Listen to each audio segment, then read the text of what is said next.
Sejam bem-vindos ao Ficção ou Fato, entre o real e o imaginário. Eu sou Lorenzo e é um prazer anunciar para vocês uma nova temporada que se chama Ecos da Noite. Nessa nova série você será levado a lugares onde o desconhecido sussurra e a realidade se dobra ao impossível. Relatos aterrorizantes, baseados em segredos obscuros e lendas esquecidas. Cada episódio irá desafiar sua percepção do que é real e o que é ficção. Prepare-se para histórias inéditas todos os dias, cada uma mais intrigante e arrepiante que a anterior. Você está pronto para ouvir os ecos da noite? Acesse agora e descubra se isso é apenas ficção ou fato. Ficção ou fato, entre o real e o imaginário.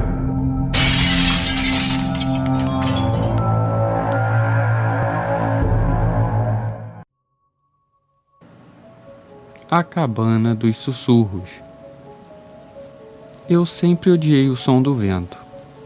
Não o vento que passa tranquilo pelas árvores, mas aquele que uiva, carregado, como se estivesse chamando alguém. Era exatamente esse som que me acompanhava quando meu pai desligou o carro na entrada da cabana. "Bem-vindos à nossa casinha na montanha", ele disse com um sorriso largo, que mal escondia o cansaço da viagem. Minha mãe abriu a porta do carro com dificuldade, equilibrando as sacolas do mercado, e eu desci logo depois, tentando não escorregar no chão de cascalho úmido. A cabana ficava no topo de uma encosta, cercada por pinheiros tão altos que pareciam tocar o céu. O telhado era de madeira escura, e as janelas pequenas refletiam o último brilho do sol, que desaparecia atrás das montanhas. Era quase acolhedor, se você ignorasse o cheiro de mofo que vinha de dentro e o fato de que não havia vizinhos num raio de quilômetros. 4 dias de paz, sem celular, sem barulho da cidade, minha mãe declarou, como se tentasse nos convencer de que essa era uma boa ideia.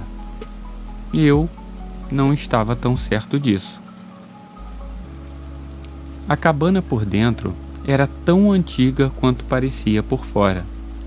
O chão rangia a cada passo. As paredes eram decoradas com cabeças de cervos empalhadas e uma lareira ocupava o centro da sala. Havia uma escada estreita que levava aos quartos no andar de cima e uma pequena cozinha nos fundos, com um fogão a lenha que parecia mais um artefato de museu. Meu pai, Jack, era o tipo de pessoa que via um desafio em cada situação. Ele adorava essas viagens improvisadas, mesmo que ninguém mais na família compartilhasse o entusiasmo. Minha mãe, Laura, era mais prática, mas sempre acompanhava meu pai, talvez porque acreditasse que essas fugas da cidade ajudassem no casamento. Eu, sou Liam, e estava prestes a fazer 15 anos.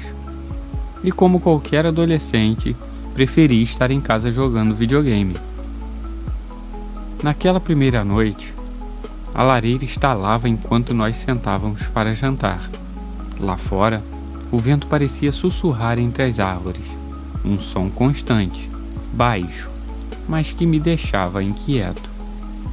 Quando comentei isso, meu pai riu e disse que eram só os sons da natureza.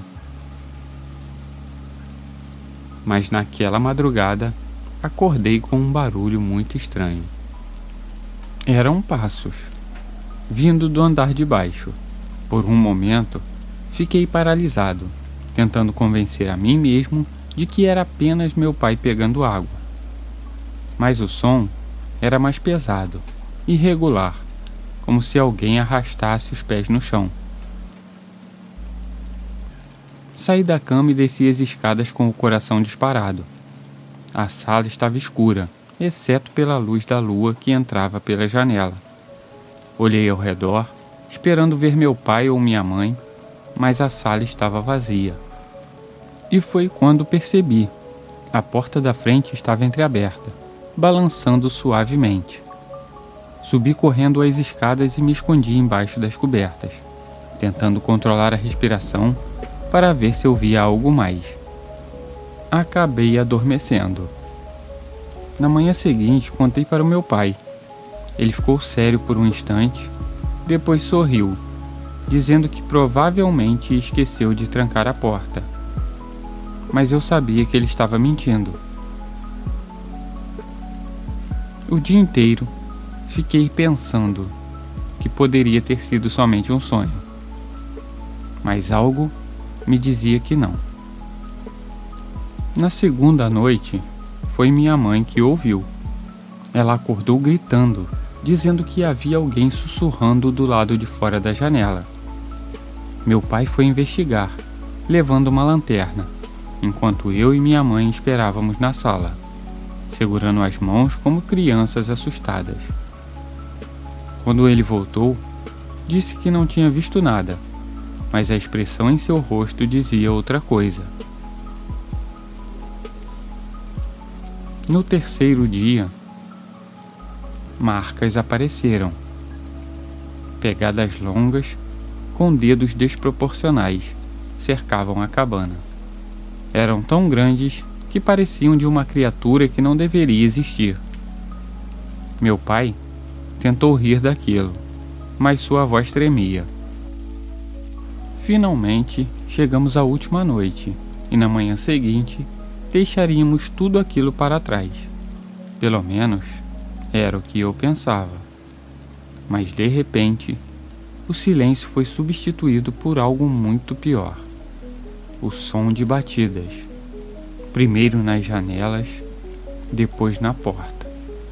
Em um ritmo lento, constante, como se alguém soubesse exatamente o quanto nos amedrontava. Meu pai pegou o machado que estava perto da lareira e me disse para subir com minha mãe e trancar a porta do quarto. Eu não queria deixá-lo, mas a expressão em seu rosto não deixou espaço para discussão. Enquanto estávamos no quarto, ouvimos o som de passos no andar de baixo. Não era meu pai. Era algo pesado, arrastando-se e às vezes raspando. Então a porta do quarto se abriu. Eu esperava ver meu pai, mas o que entrou foi uma sombra alta, deformada, com braços longos demais e um rosto que parecia derreter na penumbra. Minha mãe gritou, mas antes que pudesse fazer qualquer coisa, ela caiu no chão, como se sua força tivesse sido drenada. Quando acordei, estávamos todos no carro. Meu pai dirigia como se fugíssemos do inferno, e minha mãe estava em silêncio, olhando para o vazio. Perguntei o que tinha acontecido, mas ele apenas murmurou: "Nunca mais falaremos disso." 6 meses se passaram desde aquela noite na cabana, mas parece que foi ontem. Nunca conversamos sobre o que aconteceu. Era como se houvesse um pacto de silêncio entre nós, um pacto de medo, de negação. Meu pai evitava olhar nos olhos, passava longos períodos trancado no escritório ou saía para caminhar sem avisar.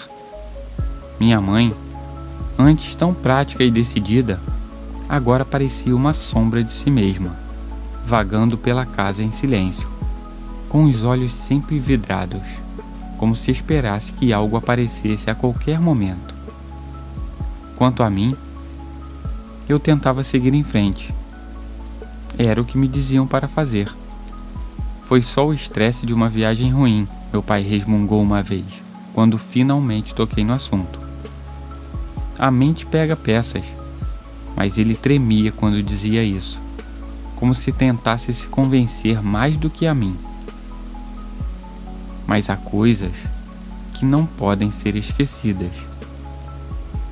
Nas primeiras semanas depois que voltamos, comecei a perceber pequenas mudanças. Primeiro foi o vento. Mesmo nas noites mais calmas, ele parecia sussurrar do lado de fora da minha janela. Não era um som qualquer. Havia um ritmo, uma cadência, como se alguém estivesse dizendo palavras que eu não conseguia entender. Às vezes, eu fechava os olhos e quase podia jurar que ouvia meu nome. Depois vieram os sonhos, sempre o mesmo. Eu estava de volta à cabana, mas estava sozinho. O lugar estava em ruínas, como se tivesse sido abandonado por décadas. A lareira estava apagada e a porta aberta rangia suavemente enquanto uma luz fraca do lado de fora iluminava todo o chão. E então eu o via. Ele estava lá, parado na entrada. Aquele rosto disforme, aquele sorriso largo demais, curvado em minha direção, como se estivesse esperando que eu dissesse algo. Mas antes que eu pudesse gritar, eu acordava. Os sonhos começaram a piorar. Em uma noite, ele não estava parado na porta. Ele estava ao meu lado sussurrando algo no meu ouvido. Eu nunca consegui lembrar o que ele dizia, mas o som de sua voz ecoava dentro de mim, como se fosse parte de um segredo antigo que eu não deveria saber. Eu tentei ignorar. Tentei acreditar que era só a minha mente brincando comigo. Mas as coisas começaram a sair do meu controle. Uma noite, acordei com um som de passos no corredor. O mesmo som que eu ouvi na cabana. Levantei com o coração disparado e olhei para fora do quarto. Não havia ninguém lá, mas as luzes piscavam como se houvesse algo errado com a eletricidade. Voltei para a cama, tentando me convencer de que era apenas a fiação da casa velha. Na manhã seguinte, encontrei marcas no chão do corredor. Eram pegadas longas e finas, como as que vimos ao redor da cabana. Elas iam do meu quarto até o quarto dos meus pais, onde paravam na porta. Eu sabia que tinha que contar a eles, mas algo me segurou. Um medo irracional de que se falasse sobre isso, tudo pioraria. Eu estava certo. Na noite seguinte, ouvi minha mãe gritar. Corri para o quarto dela e a encontrei sentada na cama chorando. Ele estava aqui, ela dizia repetidamente, agarrando o lençol com tanta força que seus dedos estavam brancos. Meu pai tentou acalmá-la, mas eu podia ver no rosto dele que ele acreditava nela. E também estava ouvindo, também estava vendo. O que quer que fosse aquela coisa, não ficou na cabana. Ela veio conosco. As coisas pioraram rápido. As pegadas começaram a aparecer em toda a casa, nos corredores, na sala, até no teto. Um cheiro estranho tomou conta do lugar. Algo úmido, podre, como terra revirada misturada com carne apodrecendo. Meu pai começou a trancar as portas e as janelas todas as noites, mas eu sabia que isso não faria diferença. Então, uma noite, ela veio para mim. Acordei com o som de algo raspando na minha janela. Não era o vento. Era o mesmo som que ouvimos na cabana. Um arrastar lento e deliberado, como garras passando pelo vidro. Levantei sem pensar e fui até a janela. Quando olhei, o mundo pareceu congelar. Ele estava lá. Não havia mais vidro. Não havia mais parede. Apenas ele, alto, dobrado, com aquele sorriso terrível. Seus olhos, ou o que seriam seus olhos, me encaravam e de repente eu soube. Ele não estava atrás de nós por acaso. Nós o levamos, mas ele nos escolheu. Eu vou voltar, ele sussurrou, sua voz invadindo minha mente como um trovão abafado. E então, ele desapareceu. Acordei no chão, suando, com minha mãe e meu pai me olhando como se eu tivesse gritado.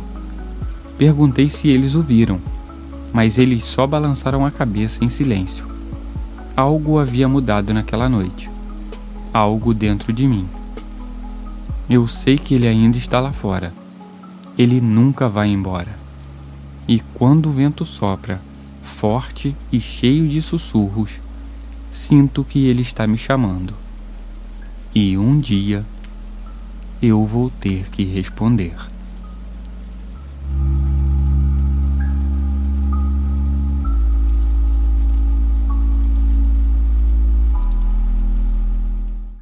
E você, querido ouvinte, o que achou desse relato perturbador? Sentiu aquele frio na espinha?